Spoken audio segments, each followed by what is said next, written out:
كأس العالم في المغرب وكأس العالم في المملكة العربية السعودية. أنا لا أعلم لماذا المعلق الرياضي حفيظ الدراجي دائما ينتقد المغرب والمملكة العربية السعودية. ما أعرف ليش هاي الانتقادات. أنا أعرف. إيه نتكلم عنه، بس ليش ينتقد حفيظ الدراجي دائما المغرب ويروح يرجع المغرب ويروح يرجع السعودية؟ ليش الانتقادات؟ ما أعرف والله شو السبب.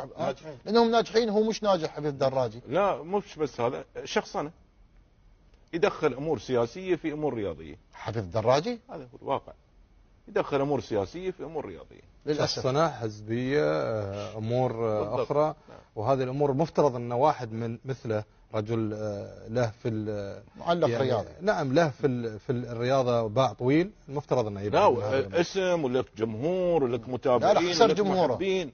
أنت اليوم لما تشخصن الأمور بهاي الطريقة وتبعد نفسك عن المجال الرئيسي اللي أنت فيه